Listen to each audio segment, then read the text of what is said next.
हरिओम। आज से हम श्रीमद् भगवद गीता के 15वां अध्याय को प्रारंभ कर रहे हैं। अतः पंचदशोऽध्यायः। श्री भगवानुवाच ऊर्ध्वमूलमधःशाखम् अव्यक्तं प्राहुरव्ययं छन्दांसि यस्य पर्णानि यस्तं वेद स वेदवित् अधश्चोर्ध्वं प्रस्ततात्यशाखा गुणप्रवृद्धा वृषयप्रवाला अधश्च मूलान्युसन्ततानि कर्मानुबन्धी मनुष्यलोके। श्री भगवानुवाच।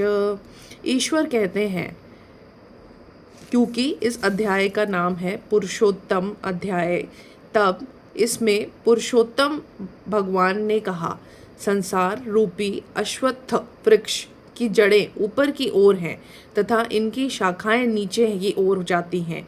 इसके पत्ते वैदिक मंत्र हैं और जो इस वृक्ष के रहस्य को जान लेता है उसे वेदों का ज्ञाता कहते हैं।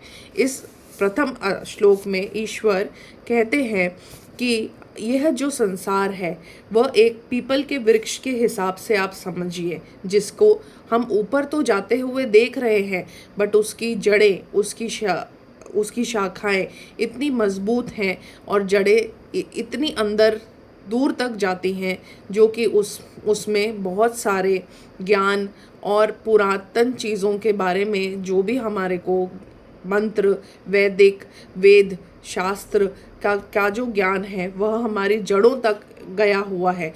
तो इसलिए भले ही वृक्ष ऊपर की ओर बढ़ता हुआ दिखाई दे रहा है परंतु हम उनकी जड़ों को नाकार नहीं कर सकते। इसी तरह उसकी शाखाएं भी नीचे की ओर जाती हुई हमें दिखाई दे रही हैं। इसके पत्ते जो हैं वो एक वैदिक मंत्र के हिसाब से आप समझिए। जो इस वृक्ष का रहस्य जान जाता है, ईश्वर कहते हैं, वे वेदों का ज्ञाता कहलाते हैं। आगे ईश्वर कहते हैं, इस वृक्ष की शाखाएं ऊपर तथा नीचे की ओर फैली हुई हैं जो त्रिगुणों द्वारा पोषित होती हैं। इंद्रियों के विषम कोपुलों के समान हैं। जो वृक्ष की जड़ें नीचे की ओर भी फली जाती हैं वे मानव के कर्म से बांधती हैं।